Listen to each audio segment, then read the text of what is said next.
A very good evening to you, Kenyans, and you other people that are watching us across the globe, across the country, across the city. Karibuni sana. This is the Youth Hub, the show that gets you groove on. I am yours, Rachel Gambo. And as always, this is the show that educates and entertains at the same time. So we are here to just give you information, give you the juice, you know, serve you what you need to be served, and everything in between. So karibuni sana.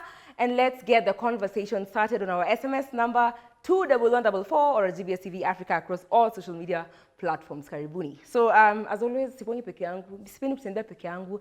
Niko na jeshi ya mtu ngapi? Mtu mbili. And I'm going to give them a chance to introduce themselves. I have Cynthia, who is a social media manager. She'll tell us more about herself. And we also have Ms. Vanessa Kibunja, who is a media and youth representative. Pia tatueleza mawili matatu. We get to know them better. So let me begin with you, Vanessa, please. Karibu. Hi, everyone. Hi. I hope mko salama. Mko fiti. Thank you for having me here. I am Vanessa Kibunja. I am a media and youth representative in the Parliament of Kenya. And I am happy to be here. We're also happy to have you here. Karibu sana, Vanessa. Asante. So moving on to Cynthia. Oh, so hello guys. My name is Cynthia Ochuka. Like she said, I'm a social media manager. So what I do mostly is content creation. Yeah, and I'm also happy to be here. Thank you for having me. Karibu sana. Karibuni sana. So these are the people that I have. Very good people, as you can see. Very happy people. Yani, furaha, you can just sense happiness in here. So what we are going to be discussing today is something that is critical, I have to say, but also something that needs to be talked about, something that people need to understand, something that people need to know and hear, because oftentimes it's not talked about, right? Yeah. So that is what we want to discuss today. And our topic of discussion, Leo, is a hustle culture. Hustle culture, and this is working smart versus working hard. Kuna tunasemanga, oh, let's work smart. Wengine wanasema, oh, let's work hard. Now we are here to distinguish those two terms. We are here to understand what is happening on ground as Kenyans, happening to Kenyan youths. Chini ya hii serikali yenye tuko pia, right? So good thing we have someone from the government atatuelezea kwa kinagaubaga ni nini hasa kinachosababisha upungufu wa biashara kazi kwa vijana kama sisi. Yeah, so that's what we're going to be discussing today. And yeah, I am more than happy to get straight to the topic. We have a lot to discuss. So let us pick our books, our pens, notebooks, tuandike, and let's be happy as we exhaust this topic. Msisahau to keep in touch with us, 21144 or at GBS TV Africa across all social media platforms. Tuanze basi. So guys, I'm very sure you're familiar with what has been happening early January this year. Okay, personally mimi nimeona ikianza ku happen this year. Sijui kama mmekuwa mkienda town streets of town hapo Nairobi CBD wapi.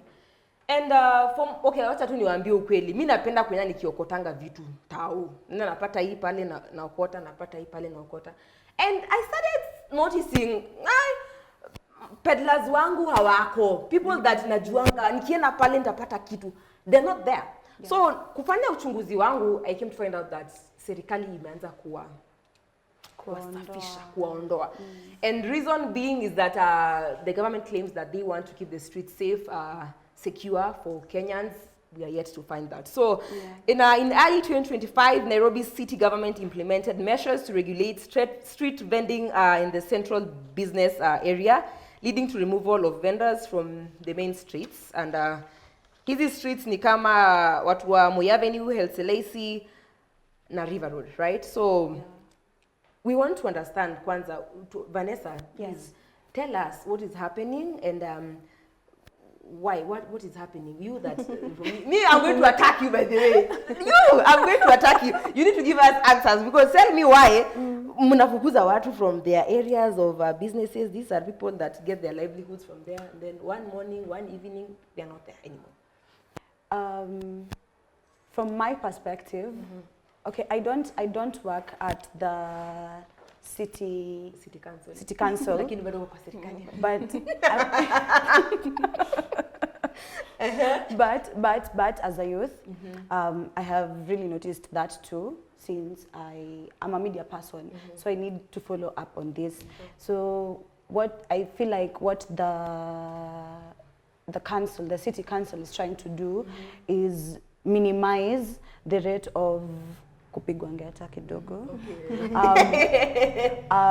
like robberies, insecurity within the city, because when we have so much like congestion in a certain area, you'll notice that watu ni wengi. Watu wakiwa wengi in a certain area, it gets a little bit insecure because you don't know who is trying to do what. There's people doing business and then there's people doing other businesses. Yeah, so unaweza jipata like mtu amekuibia. We all know the cases in town, sadly. Unfortunately, we have a lot of theft, especially at night. And yeah, I feel like the city council is trying to regulate that in that perspective. But tunapenda plugs wetu wa nguo. Exactly the point. we get good stuff from the CBD and from our vendors that we all love, and especially the youth. Tunapenda kwenda pale Gikomba kidogo. Ndio kuokota hapo. Tunapata mali safi. Yeah. So from what I'm getting, whatever she has said actually is some of the reasons that I have here, like traffic congestion, sanitation and hygiene issues, obstruction of public spaces, and safety concerns. So basically that is your argument and your point of view. So maybe we can hear from you, Cynthia. Second that ama uko na mawazo tofauti. Na second kweli. Okay, hapo kwa safety, sielewi how mimi kuibiwa ina affect government. Because mimi nimeibiwa. So, hapo kwa safety kizungumkuti. But for traffic and all that congestion, nona, ina make sense kidogo. But for theft hapana. Let me ask a question. Let me ask a question, Vanessa. Unatuambia mambo na robbery. Kwani kina nani wanaibiwa na kina nani wanaibiana? Si government itakuwa affected. Ni mimi nitakuwa affected. Exactly. Si ndio? Hata nikikimbia kwa government, nimeibiwa simu. Do we do anything? Sawa, ngoja. Let me ask. Yes. As comparing to the government, she is fine, it's okay. It's okay. In fact, it's their duty to ensure that we are kept secure. They are safe. Yeah. Lakini, I think we have bigger issues to worry about rather than kufukuza watu wa barabara because of safety. No, that di hapana. Kwanza, most of the time, you'll even notice that the vendors wetu, they take care of people. Like ukiona ukiwa chunga bag, funga. Ama ukienda kununua nasema leta nikuwekea hapa so that uchague vizuri. I know. So we are just going to, before tumalize the discussion, we have to find out if, because there's that point of the government doing things for their sake, to benefit their own desires or such, na kuna pia ya kufanyia wananchi. Yes. Okay? Because that can't be a point of argument, because tuko na barabara hazijatengenezwa. Something vitu zenye zinafaa hizo ndio zinafaa zishughulikiwe kwanza. We have hospitals zenye zimejaa, they need to be expanded. What about those? So we are going to be discussing that. So to address these issues, the Nairobi County government issued a directive it was January 6th of 2025, prohibiting hawking on main streets that I mentioned earlier. While these measures aim to improve orderliness and public safety, they have faced criticism for potentially impacting the livelihoods of informal traders. And that is why we begin our discussion for today. We want to understand, who are these people that are practicing informal trade? Who are these people when you're in the formal sector? We want to understand.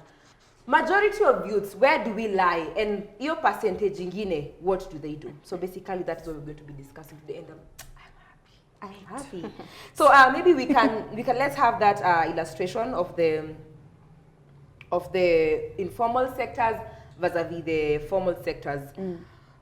as we begin, maybe we can talk about formal sectors. Formal sectors, we are going to see upper EV. It is actually the majority. Yeah.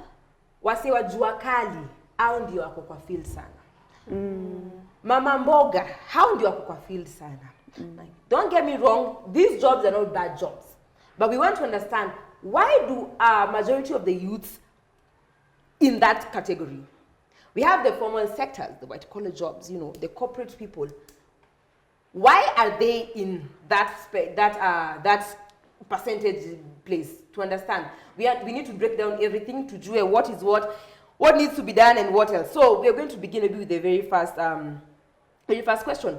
Why do you think this informal sector holds the largest share of youth employment in Kenya? Which is true. You're nine kweli. Yeah. Using this is what we have. And we can see 45% of youths in Kenya are actually in the informal sector. And the other percentage in inafuata, and the people in the unemployed. Unemployed youth. Unemployed people, 35% of youths in Kenya.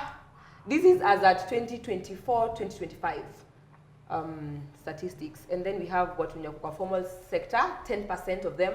Then we have youth entrepreneurs. 10%. Wow. So let's talk about this 45%, because this is a huge number. Then we're going to talk about the unemployed, which is also a very huge number. Comparing that with the when you work informal sectors and the entrepreneurs. Yeah. Ata haijakaribia. Wow. So let's talk about first the 45% when you work in the informal sectors. So maybe why do you think we have such a huge number of youths in that category? I feel like, according to my research and according to other people's research, I've noticed that we don't have jobs in Kenya. We don't have jobs, okay? We don't necessarily have the right kind of job opportunities. We might have jobs, but we don't have job opportunities. Like where mtu atakwambia, I have this type of job, I've done this kind of coursework, I'm good at this, am I going to get a job in the same industry?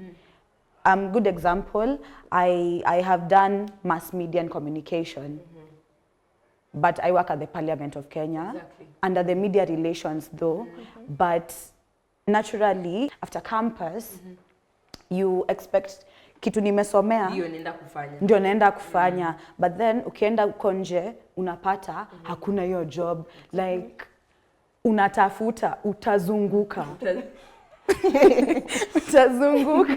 utazunguka kutafutana na hiyo kazi. And then I also feel like we keep on being told we have job opportunities, kazi ziko wapi? Where are the jobs? Hatuzioni. Utapata, like there's a specific kind of people that are getting the job, and then as we've seen, there's 45% that don't get the job. Yeah. Ni kugumu kwinje, ni kugumu.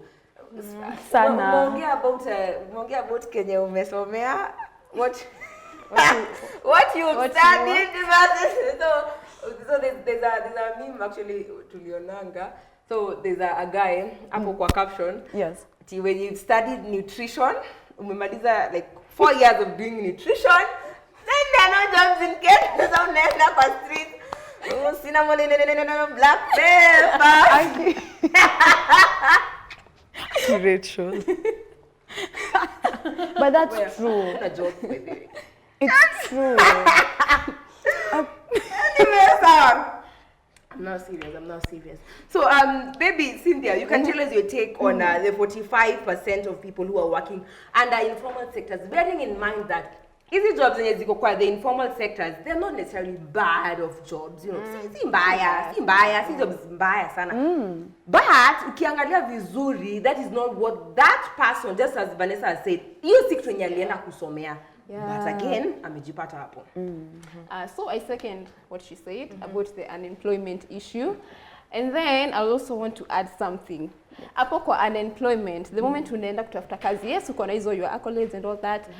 But ukienda unaambiwa work experience 5 years.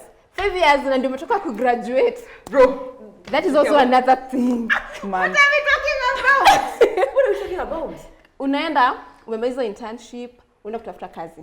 And then your job position, for example, social media manager, unaenda kutafuta job. Your job, unaambiwa requirement, lazima ukuwe umesoma, lazima ukuwe na work experience ya around 2 years. Kila pahali ukienda unaambiwa hivyo. So utaanzia wapi?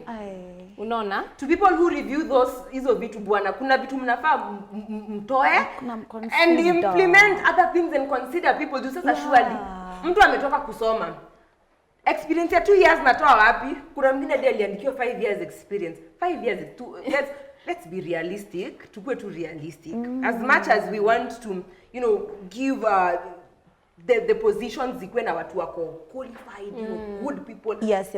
Tukue realistic. Let's try and be realistic. Alafu pia the job, the government, usema government na sometimes inapeananga kazi. Na kazi zenye umesikia wakipeana ni zile za kufagia barabara. Hizo ndio nimesikia ati sijui kuenda kuregister kama ile ya viral. So sijui ati unaenda una register nyumba fulani, ati house by house. I don't know ilikuwa nini. So hizo ndio kazi zenye wanapeana. Mi nikisikia job opportunity from the government, mi nafikiria vitu kama wameenda maybe citizen wakaangalia maybe kuna some job opportunities and then they place you. Unaona vitu kama hizo, but for job opportunities inasikia ni unaenda mnafagia barabara, maybe kama kuna sewer line imeharibika na nikanjo inashughulikia hapo, sasa ndio mtaingizwa. Unaona, si vitu zenye umesomea, at least pia wanaweza consider watu wenye wamesoma. Wow. Okay, take us back to the chart. Turudishe hapo kwa hiyo chati. And let's talk about what does this chart tell us about accessibility of formal employment for the youth. Tuangalia. Now that is 10% for formal employment. So what is happening here? What does this tell us about the formal sectors? Because I understand formal sectors, we are not talking about the white collar jobs. This is it. White collar jobs are what we nafanya kwa corporate, the corporate world, corporate organizations, corporate bodies, government. So what can we say about this? Is it a matter of connection? Is it a matter of I know you, you know me? Is it a matter of your skills? Is it a matter of luck? Hey, my lord. I feel like the 10%, I'm actually very shocked that it's 10%. 10%. that we have 10% of the youth in the formal sector against 45% in the informal sector. Exactly. It's not bad, but that just tells you a lot of things. It tells you I don't feel like it's a matter of kukua na connections, kukua na resources. I feel like it deals with if you've studied, if you've also not received higher learning, like in universities and campus and college. It also depends on where you're coming from peer, because the people in the informal sector, hata wao wako na skills, they have more experience. I feel like there is just a bit of disconnect. Unaweza pata mtu wako informal sector hana, like let's say resources za kuingia a corporate job. Maybe hana experience, maybe hajasomea something particular, but that percentage is very worrying because it's giving us a very definite difference when it comes to jobs, and especially in the informal and formal sectors. The formal sector has few people, and a little bit I feel like on the side you're formal, there's more exposure. There's more exposure to, let's say, resources. There's more exposure to connections. There's more exposure to networks. So you're exposed higher than what exactly you know. You can have skills, but you lack. Ninaweza kuwa na skill, like I'm good at media work, na sina pesa ya kwenda kufanyia K24 kazi. Like sina experience na sina pia pesa niende nimbaki K24. Hi, I've done this and this. I'm so and so. I have these skills. Would you employ me? So you pay them to employ you? No, you don't pay them to employ you. Okay, resources in the sense of, let's talk connections. unaenda, let's say, okay, let me use GBS. Nataka kufanya kazi huko. But nimefanya diploma. Okay, let's use certificate. Nimefanya tu certificate. Sina experience, lakini najua niko na skills kidogo. Skills ziko, lakini kidogo sina experience. And then I come to tell GBS, hi, I'd like a job here. They might consider me, but you have to have experience. So I feel like chances are 50-50. chances ni 50-50, and majorly at this point inafikanga 50-50 in the informal sector. The formal sector, you are exposed, fully exposed. If you have skills, they are better, they make it better for you. You get even more experience, like you elevate a little bit more because of the exposure. Okay. So there's a place actually I went, and I overheard them. One person asked someone from there, what kind of people do they employ here? Then akasema, here we only employ fully professional people. Like, lazima hakuna ile ati 50-50 tunakuja kujaribia bahati yako. Hakuna ile ya kuwekwa kwa probation. Unakuja kwa men. Yes, for real. Like, so nikashindwa kwani people that don't have the skills, that don't have the experience, wako wapi? Where are they being placed? Kwa hii 45% ndio hapo sasa, hapo ndio wanaenda. Hapo sasa ndio kwa hii 45%. So man, let's try and so maybe do you think entrepreneurship is a necessity or a choice for Kenyan youths today? I think it's a choice. Really? Entrepreneurship ni kwa sababu tukiangalia most of the youth, to be honest, mi sioni kama wanapenda hiyo ya 9 to 5. See, those are the collar jobs. Yeah, si ndio? Hiyo 9 to 5. So I feel wanataka kuji-employ. Mostly wanataka kuenda kwa content creation. So, but si sema wanataka kufall under the informal jobs. So kama ni informal, maybe, tuseme kama, kuna mwenye naonanga, anauza manguo, Gikomba, ni Gen Z, ni youth, but pia anairecord. Unaona, ni sort of pia ni kama content creation yake. So unaona si kama ile ya kuuza smocha. Si mbaya. Unaona? Msemi ni mbaya. Si mbaya. But so I feel most of the youth entrepreneurship ni a choice too. Choice. You second that? Yeah, I feel like entrepreneurship comes also with a mindset. And sometimes unaona, you can have someone who's I'm going to speak on both grounds, informal and formal. The youth working in the informal can also be entrepreneurs. They can also join the class entrepreneurs, because if they're doing, let's say niko na biashara ya nguo. If I do it because I know I have the skills, I have the experience, na ni biashara yangu, na niko na power of mouth, niko na connections, nita move from the informal to the entrepreneurship part. But I also feel like I am an entrepreneur too, as much as I've worked in the formal sector, and then I moved from the formal sector, I went to the informal. And that's where I am at. It's not necessarily informal, but I've moved from my 9 to 5, and now I have my own company. I have my own roles, and it's a mindset, and it's also who you want to be. It's not necessarily a must to say, since Nico in the formal sector, I can't be an entrepreneur, and even if I'm in the informal sector, I can't be an entrepreneur. If you work smart and hard, if you elevate yourself, if you get the skills, una experience more in your industry, you move from informal and formal to entrepreneur. Yeah. Okay. So please back to our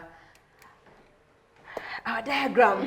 We're not leaving any stone unturned. Let's talk about the unemployed 35%. A whooping 35. Whooping 35%. Let's talk about these high unemployment rates, and do they reflect lack of opportunities, or is it skills mismatch? Wewe uko na skill hii lakini kazi yenye iko kwa ground inahitaji hii skill, so I'm not going to do it, so I'm going to be unemployed. What is it? The other question, the skills the lack of opportunities, one, or is it skills mismatch? So skills mismatch. Yes, please. Skills mismatch. Skills mismatch. Is it niko hapa mimi niko na kipawa cha kuchora, yes. Niko na kipawa cha kuchora lakini kwa ground hakuna kazi ya mtu wa kipawa cha kuchora. Kazi yenye iko ni kufanya nini? Kukua donda. So I decide because that is not my thing, that's not my skill, I'm not going to do it, so I opt to be unemployed. I'm just going to stay. Sina job, nitakuwa tu nimekaa. Okay, for example, when you umesema ya kuchora, I feel huyo the right mindset yenye uko umesema, hiyo mindset iko aipeleke kwa biashara. Alafu pia anaweza tumia mentors. And then I feel I'm about to trap you both in a question. Go on. I feel hiyo kazi yake anaweza tena kuwa entrepreneur, si ndio? Na atafanya kazi vizuri. But when it comes to opportunities, I feel most of the percentage, kwa hiyo 35, I feel maybe sasa 90% sasa of that 35%, si ndio? Kama get. So I feel ni social capital. Lazima ujuane, networking. Si ndio? Hakunanga wewe okay. Ndio mtu apewe kazi, lazima uko unajuana na mtu fulani. Ndio mtu fulani akasema, Rachel, najua na kujua na wewe unajua mtu fulani. Ni ngumu sana uende kwa kampuni yenye mtu hakujui, uende kutafuta kazi na upate. Unless chances zinapungua unless uko unajuana na mtu. Ama ni mtu amekurecommend, unasema na nimetumwa na nani fulani wa kampuni. Hapo zo ndio wataanza kuconsider. But kuenda on your own tricky. Okay. Maybe you take now what again? I will not exactly second, but I will on different grounds. Mindset lazima ikuwe mzuri, lakini nikienda kutafuta kazi, it's not necessarily a must for you to know someone. That's why we have websites. That's why we have organizations and we have websites like LinkedIn where jobs are written there. You don't necessarily have to know someone. You just apply. Most organizations in this time and era have allowed us to do that. Kuna LinkedIn, kukona My Jobs in Kenya, myjobs.com. We have websites where you can get jobs, but you don't necessarily need to know someone. But then, when it comes to, let's say, entrepreneurship, you need connections. You need network. Let's not use the word connections. Let's use network. Your network. Network is like network. You know this person who does who knows like this. Even utasaidika. It's kind of a network kind of thing where unajua watu na unajua the industry, you know what you need. So to get it you need to know. That's where working smart comes in. Yes. You're not just working hard, you're not sweating all the time. So I feel like it's not a mismatch of skills. We all have skills. We have amazing skills. That's why we have the youth that are excelling in their different industries, their different experiences. Now an excel. It's not a mismatch of skills. I feel like there's lack of opportunities. You're not given the right opportunity to express yourself like that. Like kazi ninajua naweza fanya, sipewi hiyo opportunity, sipewi hiyo ground kuji-express like to get that job or the opportunity. Yeah. So maybe bado on this 35% of people of youths that are unemployed, tumesema mtu mwenye akona kipawa ya kuchora si lazima akuwe employed. Si lazima akuwe employed. That anaweza kuwa an entrepreneur.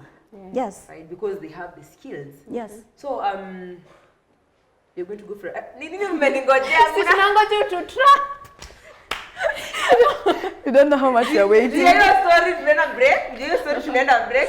And we're going to come back and chambua that last point that I was talking about. So, guys, let's continue to keep the conversations going on our SMS numbers 21144 or at GBS TV Africa across all social media platforms. We'll be right back.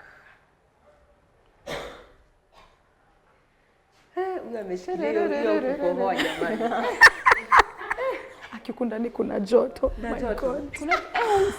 Akisi, I'm sweating in here.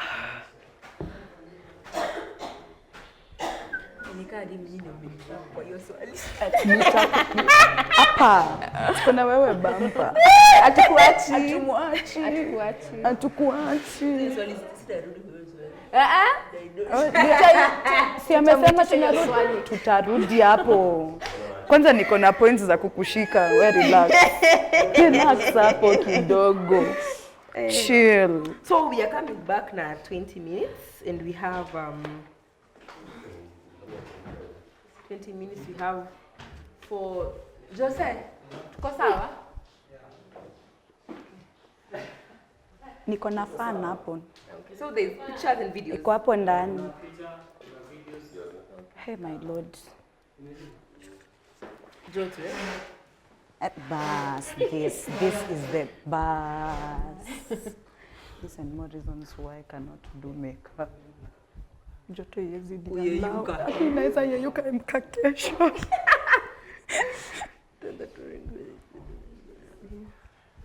Hizo zingine si as hard. Hizi za kwanza ndio zile. Za Nairobi City Council. Rachel, unajua I know. Wacha hii section itakuwa basi ya Q&A. Those ones are fun. Easy? Mlikuwa mmepitia? The first ones, oh my God. Unataka Musiria tufuate. Oh my gosh. Nani ameniambia nivae nguo? Ni mzito. Kidogo. That is why. Naiva. That is why. Stand by. Oh my gosh. Oh my gosh.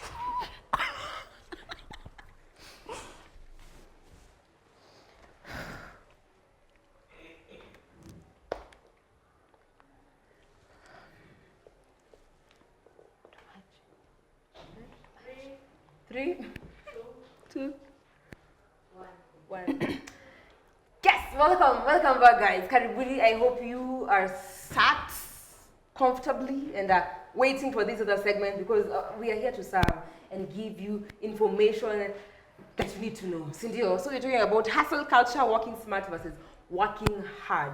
And before we went for a short break, niliwaambia I have a point. Okay, I take back my words. I take back my words when I said shikiamba.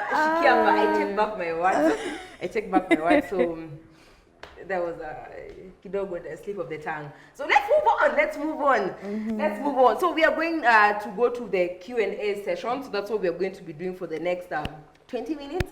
Q&A session. So guys, so with me here are a few questions that I feel like we need to give our opinions based on whatever we are talking about today. Yes. In reference to working smart, working hard, and the information that we have received from our illustration upper. So what factors do you think push many young people to hustle in informal jobs instead of looking for other careers, you know, the white collar jobs, scalable options, like tech or digital services? I feel like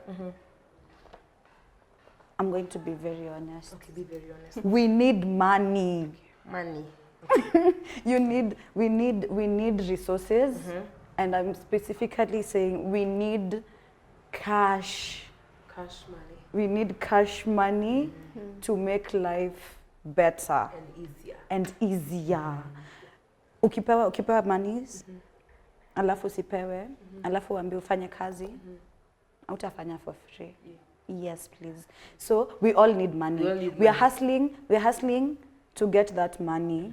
We are hustling to make our lives easier and better, and I've noticed this with the current youth, where at this point, if I have an informal job, I am going to work smart. I am going, nitafanya kazi vizuri, mpaka nipate hiyo pesa. But sometimes waiting for an informal job, you apply, you have to wait for months upon months to get a response, because That's you're not for formal. Yeah. Formal jobs, okay. For formal jobs, once you apply, you have to wait. Be patient. You have to be patient. But in informal jobs, if you have the skill, You have the capital, you you have the resources. you don't necessarily have the resources and everything, but if you have the skill, you have the idea, it's up to you to work upon that idea. Okay. Like your business idea uko nayo, work upon it. Pesa ya haraka pia. Kuna wenye wanataka pia pesa ya Kuna haraka. pesa haraka pia. Wenye hataki kungoja si nini a response after wametuma resume sasa maybe. Na kuna watu Yeah. wataki kungoja pesa end man pia. Kuna wenye wanapenda kushika pesa zake. If I can make it fast. Okay, so you've mentioned something actually, linking informal jobs to working smart. Informal jobs to working smart.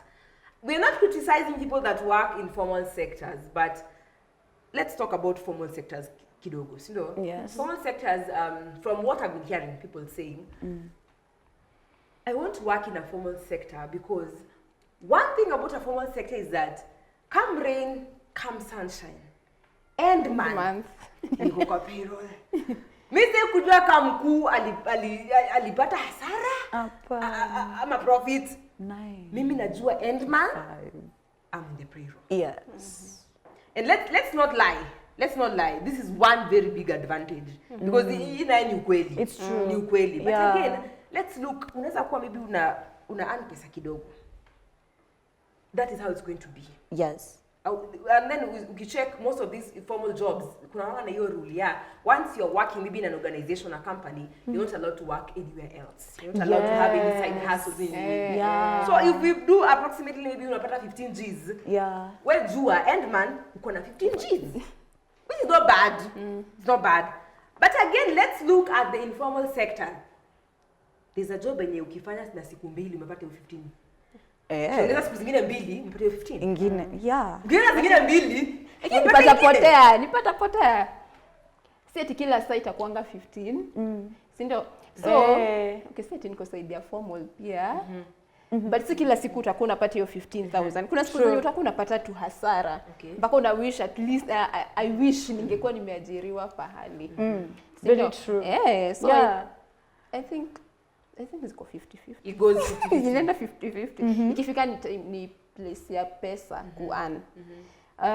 Alafu pia knowledge pia naweza sema knowledge pia inachangia watu kufanya informal.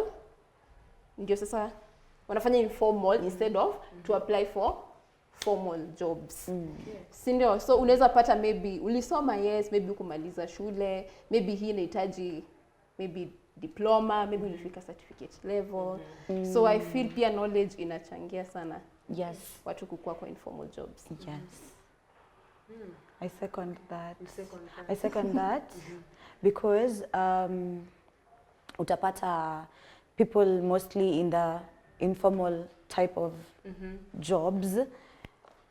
I'm going to use this as an example.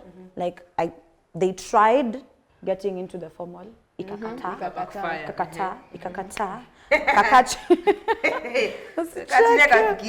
Akakaa chini akasema, what can I do for myself, because I want this. I want this life. So I come up with an idea and you hustle. You have to come up with that idea. You have to. If you don't want to remain unemployed, you have to come up with something. You have to think outside the box. You have to go inside yourself. Lazima ujijue. Unataka nini? How am I going to get it? Yeah. That's why mostly I've been in the informal. So we have this argument here. For example, if okay, let's understand something first. When you talk about formal sectors, we are talking about the managers, the executives, the CEOs, the founders, the subordinates wenye wako chini yao au manager nini and that whole hierarchy venye iko. Provided they're in that formal sector, wote tuta categorize mko kwa formal sector. Okay? Yeah. Be it be it a nani, be it a teacher, be it janitor wako hapo. Hapo sasa Okay. Why do you give that look? No, I'm trying to wonder. Well, I'm like, I feel like formal is, as you had said, even vile tu umeiweka, it's like an organization, but how do we put this? Ni white collar job. White collar job, like it's corporate. It's corporate. It's corporate. It's corporate. But then tukisema formal, tukisema formal, pia entrepreneurs, entrepreneurship can also be formal. Yeah, because it has the same setting. An entrepreneur has business. I am the CEO of my company. At some point, I'm going to need a CCO. I'm going to need managers. I'm still going to be called an entrepreneur, and also in the formal sector. Also in the formal sector. If I'm in an organization. Okay. So let's look about maybe decision-making factors. For someone who is working in the formal sector, especially if you are a 9 to 5, 8 to 5 employed, but in the formal sector, right? Then tuko na mwingine mwenye ako self-employed, now maybe an entrepreneur.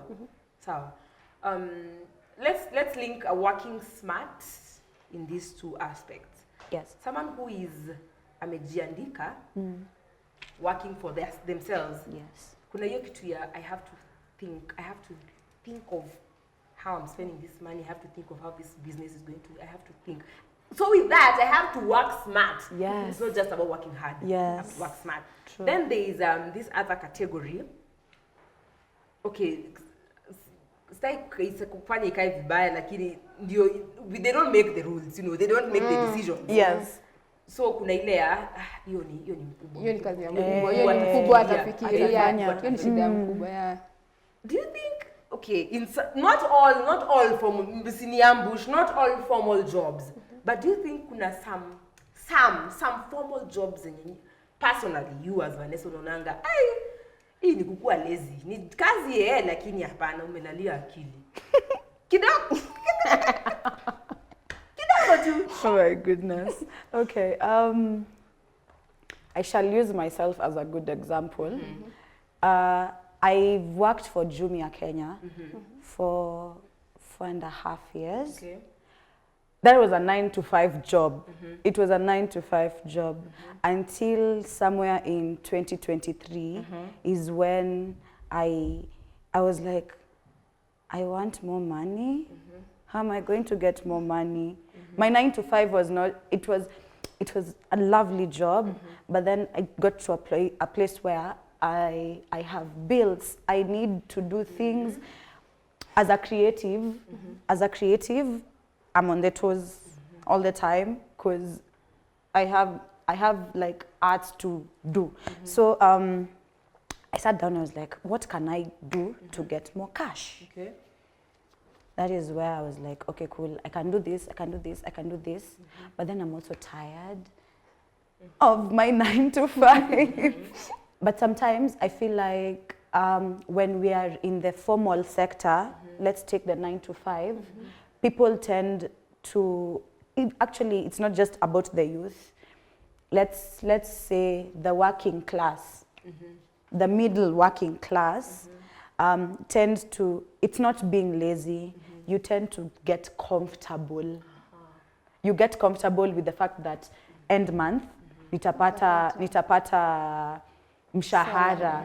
So I don't necessarily have to think about other ways of getting that money or getting more money. So una relax on like you just relax with the fact that I have this 9 to 5 job, I can do it. So I don't necessarily need to think outside the box and get another job. And also like involve myself in the informal sector so that I can also become myself an entrepreneur. Okay. Yeah. It's not laziness. It's not laziness. It's comfort. Comfort. A lot of comfort. A lot of comfort. Yeah. So maybe Cynthia, do you youth unemployment stands at a worrying percentage? Tumeona. A whooping 35%, okay? So is it because young people aren't working hard enough, or are they not being taught how to work smart? So do you think working smart is an aspect of kufundishwa? So in this day and age, I feel working smart ni kitu, it's a skill ama ni kitu unaweza learn. Tuko na social media platforms zenye watu unapata kuna podcast inaongelea kuhusu working smart, mambo na money mentalities, business, all those stuff. So I feel the comfort pia when it comes to youth. There it is. Hapo ni comfort, because I'm sure as tuko young, si ndio? Already sahi akili yetu iko mchanga, si ndio? Iko fresh. Iko fresh. So I feel tunaweza work smart hata kama ni kwa informal jobs. Tuki-apply hiyo working smart, we can do something. Si lazima tu ikuwe ni kazi ile uko chini, si ndio? Okay, pia jua kali I'm sure wanekanga some sort of working smart kwa hiyo biashara yao, because kuna mtu mwenye TRM drive, nimekuwa nikitembea for like 5 years. Amekuwa akiuza chapo, ameuza samosas. But there's I'm sure ndio afikishe hiyo 5 years. Yeah, big up. So I'm sure ndio akae hadi hiyo 5 years. Kuna kitu anaweka. Si ndio? Kuna ka working smart. It doesn't matter kama ni formal ama ni informal. Okay. So you second that? Yes, I do. I feel like working smart is getting okay. Working hard is where nina hustle. I'm working like a donkey. Aim ni pesa. Aim to ni pesa. I'm not getting skills. I'm not enjoying the experience. I'm not making my work easier. Working smart helps you. Yes, una hustle. Yes, unatafutana na hiyo pesa, but unafungua you get more perspectives. You get broad ways of expanding your, let's say, your career or your industry you're in. So you work smart in the sense where you come up with things, you're the one planning, you're the one managing, like you move out of that comfort zone where you know that ni mimi nafaa kufanya hizi kazi zote. So ni mimi ninafaa kumanage, ni mimi nina employ watu, ni mimi ninafikiria creative ideas, as in you're the one, you invest in yourself and your business, minus just like working. You're busy, you're just busy. Apart from being busy, you're creative, you're thinking outside the box, and you're getting more money. You're not just being busy. You're being busy and getting money. You're not just sweating for nothing. Okay. So maybe take us back to our illustration. So we have seen from our diagram, as you can see, there's that 10% of youths who are in the formal sector. Formal youths in the just 10% in the formal sector. So does this small group represent those who worked smart in some ways, or got lucky? Back to the lucky point. Let's just be honest, you know. Let's just be real. Let's just be real, you know. Do you think this 10% ni wenye tu wame work smart? Yani kwa hawa 10%, yani sure bet wame work smart. Ama kuna nye, because miracles, kuni ya mwaminingi miracles. Kwa hiyo 10% kuna one is a miracle. One is a miracle. Hizo zingine tunaweza sema pia ni lucky. Okay, si wote lucky pia, but huge percentage lucky. Kuna mwenye amefanikiwa kusoma D, diploma, masters, PhD, ako kwa formal job, si ndio? Huyo ako lucky. Working smart, I feel ni kuna wenye wanadanganyanga CV. Au unaweza sema ni ku work smart. Wenye wana kwa resume. Vanessa, Vanessa not kuna done kitu umefanya. anything. what have you I have done? not. Talk to us. Have you edited your CV? My CV is amazing. Hey, With watch just out. 2 points. Nothing but facts. Tukiamua kuverify. You can verify. So maybe, what do you think? Do you think it's a matter of just working smart? Ama is luck also? Kuna luck. Okay. Luck, there is luck. Luck As in, iko. there is luck. Kubaliane luck iko. Luck like lucky, like lucky, not kukosa, L-U-C-K. Luck ya kuwa Like, lucky. kukua like, hey, umebahatika, kunayo. It's not a lie, it's there. But then I feel like sometimes luck comes with privilege. Exactly the point. Okay? Okay? So It comes with a little bit of privilege because mtu anaweza, okay, unaweza angukia, let's say, what is this called? Scholarship. Unaweza angukia mtu alikupata tu pahali akasema, nimeona uko na hizi skills, kuja nikupe kazi. Si ndio? Umeangukia tu, kuna kuangukia. But then the other point, working smart. I feel like it's all-rounded. If it does not exactly matter if you are in the informal sector, in the formal sector, you are an entrepreneur. If you're working smart, you're thinking outside the box, you are hustling smart. Like you're planning. You have to like plan. You also have to delegate, and it's also sometimes about convenience. What is convenience for you? Can you sustain your 9 to 5? Okay, if you're fine with it, it's okay. But do you want to do something else? Do you want to have more fun? Do you want to have more money? Do you want to get more networks? You have to work smart, not just hard. You have to work smart. Lazima ufikirie na you manage, plan, execute all these things. Okay. Yes. So maybe Cindy, your points tukimalizia, we are wrapping up. What do you think? Yako, is it a matter of being lucky ama it's just working smart? Okay, tendency for working smart. Working smart, neza incorporate your experience. The one uko nasema you have worked in Jumia, and then can decide what can I do? I can do something plan, else. strategize. So I can say kuna watu sasa kama Vanessa. That is, I can say hiyo ni work smart. Ulikaa chini ukapanga, restructure, ukasema hii ndio njia nataka kuenda. So I can say pia kuna mtu pia anaweza kufikiria hivyo. Afikirie in the way venye Vanessa alifikiria na aingie kwa formal. For lucky again na second Kenya amesema mambo na privileges. Kuna hiyo sasa niseme ni the halo effect, kuna halo effect. So mtu ni ile anakuona and then akozile za umenipendeza. You can do it. Kuna kitu unaweza fanya. Okay, so kuna kitu unaweza fanya. Unaweza fanya hiyo kitu yenye umekuona ukifanya. Hiyo tu ukaangukia. And then anakuambia twende nitakufunza for like 3 months, 6 months. And then after hapo unasikia umeongezewa. Usha make it. Hiyo ni kuwa lucky. I mean,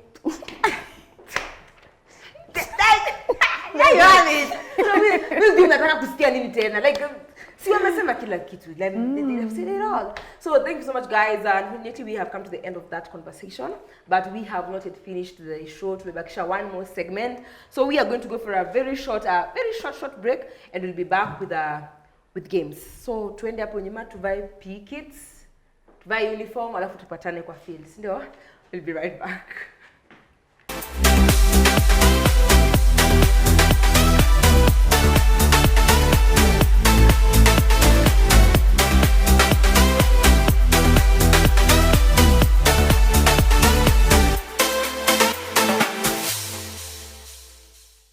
Karibuni tena to our very last segment. This is the Youth Hub show that gets your groove on. I am yours, Rachel Gambo, and I am here with as you can see, sina makaratasi, hata hii simu niweka kando.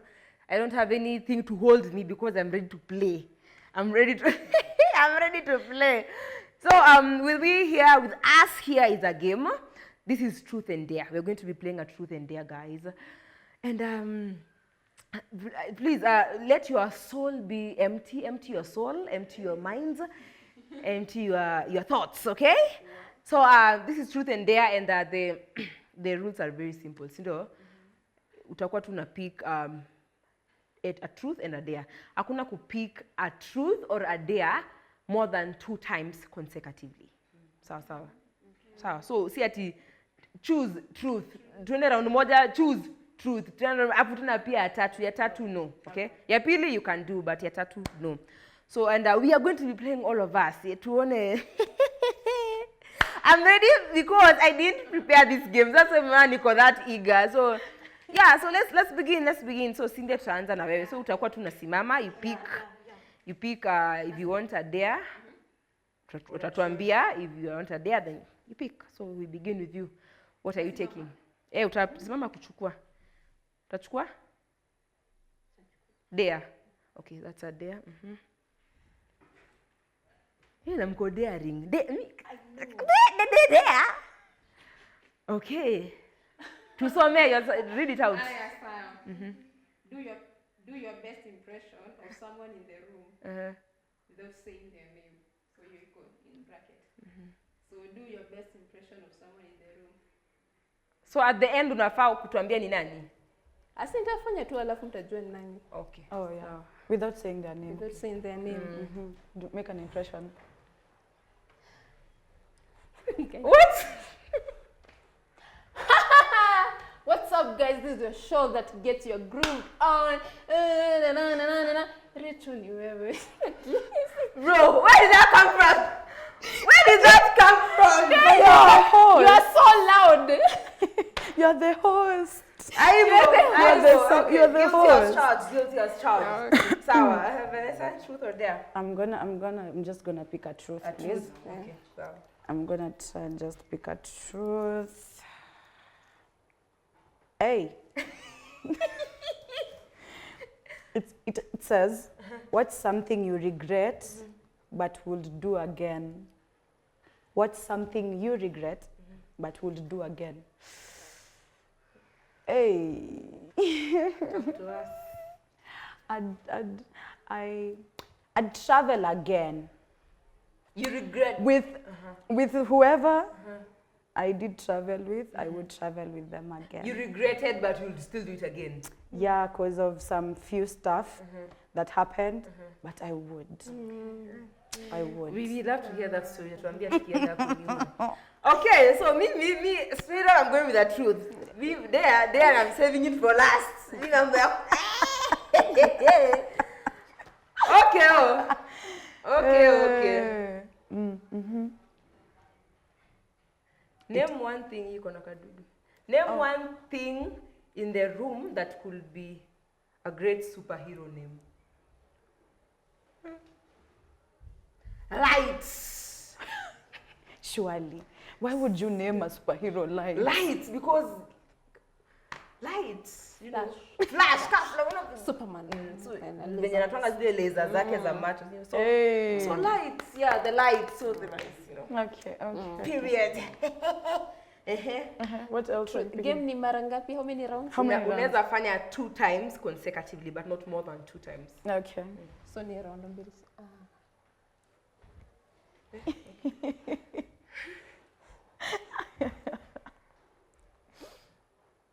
Read it out to tell us. What's your biggest insecurity? Okay. Maybe poverty. Hey. Poverty. We are sorry, ma'am. Lord, we banish poverty. Amen. Amen. Okay. Amen. I'm picking a dare. A dare. You dare take a dare? I dare take a dare. Okay. I've dared.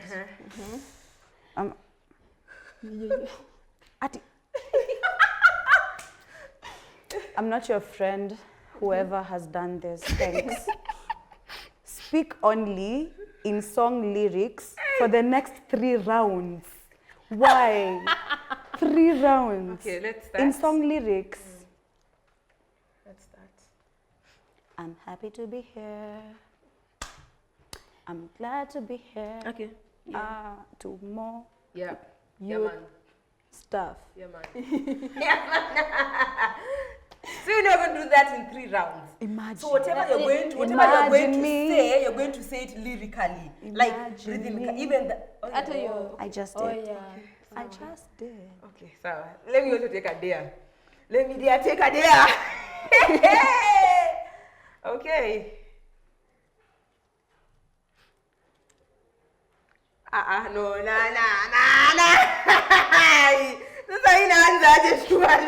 Own it. Girl, you just own it. Try to rap about everyone in the room. Yeah. Yeah, man. Yeah, man. You've got a microphone. So yeah, Vanessa, you know, I met you here, then I called you, then you came, and now we're here doing the youth hub show that gets you groove on. You're cameraman over there, you feel me? But check. Check 1, 2. Yeah, on the other cameras, you feel me? Yeah, so we're here doing the youth hub, the show that gets you groove on, and you're here with me, Rachel Gambo, and Vanessa, and Cynthia. So yeah, let's keep the show going. Whoa. Yeah. Whoa. Okay, Cynthia. Ma'am. Nachukua gani? Truth. Umesema Chukua, hakuna yenye umechukua ikifuatana, so unaweza pikeni. That's a truth.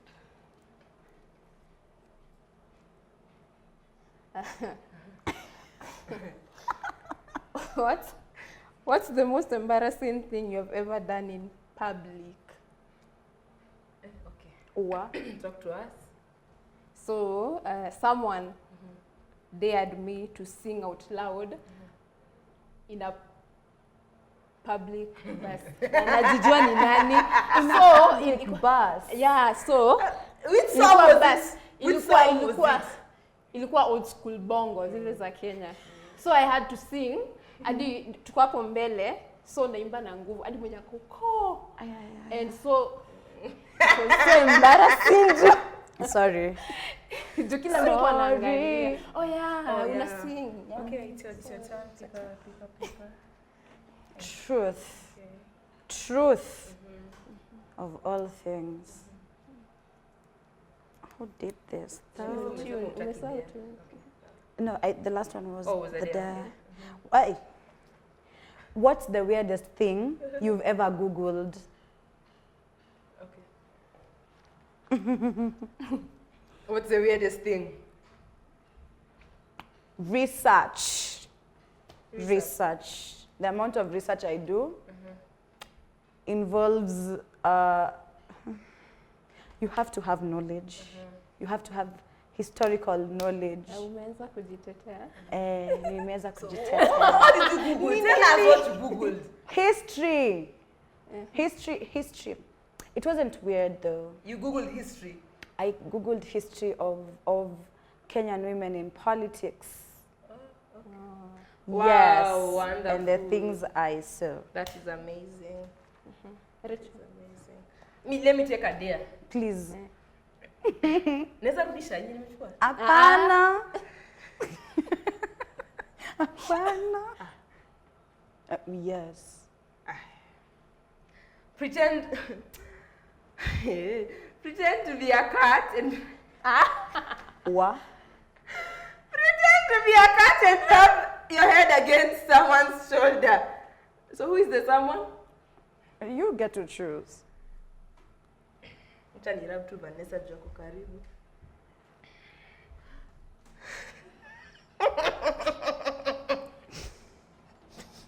Oh my God.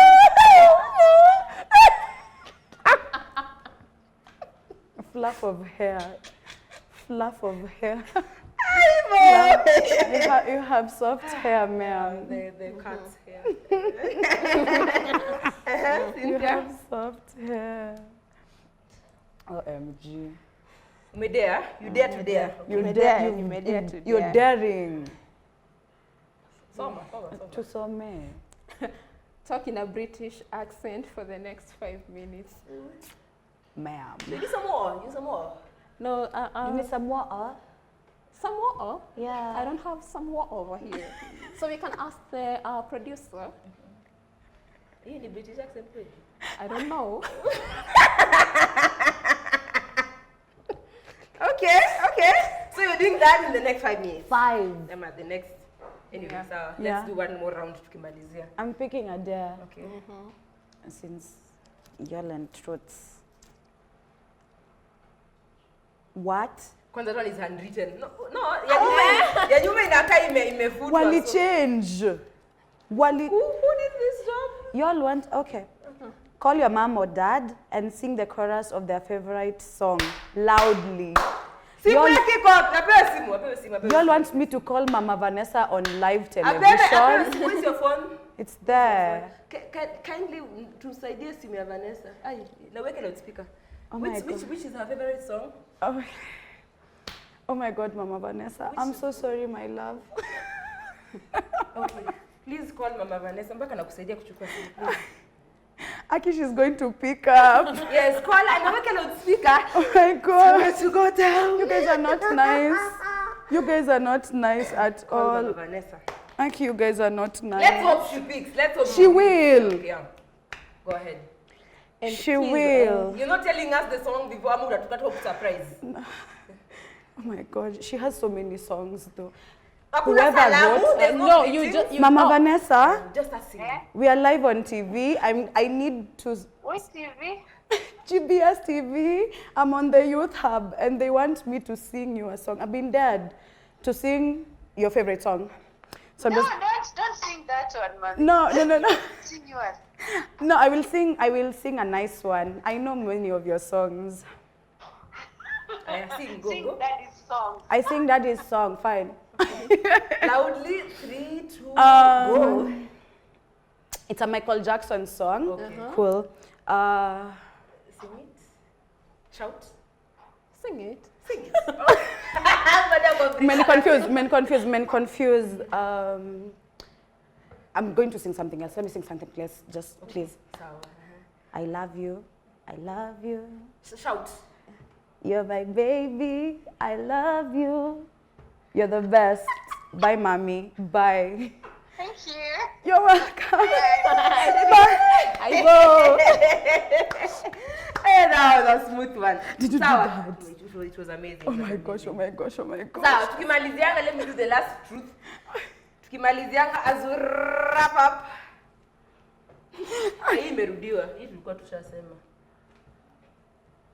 Kwani ya mshuku. Si tushasema mambo ya insecurity. Yaani mmeku amniamini.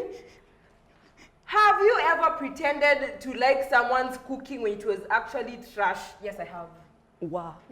That was on Unapologetically, Unapologetic, like, yes, There's I no have. way I'm eating trashy food, guys. We can't eat trashy food. No. That way I hope you know my What about that? You're rich. We're not talking about food. And please tell them to Or have make I? it better. Have I? Have I? No, I haven't. I haven't. Food is a very important thing, guys.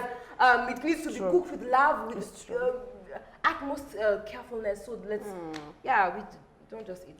Yeah. So yes, guys, we have come to the end of the show, and it was amazing. I have had an amazing time with these people. So yeah, kama kawa, we are going to wrap up. So mtuwapatie kienda sana 30 seconds. Mtuambie penye tutawapata kwa mitandao. Yes, tuanze na wewe Cynthia. Hello, guys. Hello. Oh. Still The the 5 big minutes shot. is No, over. it's not over. Oh, they're not. They're not over.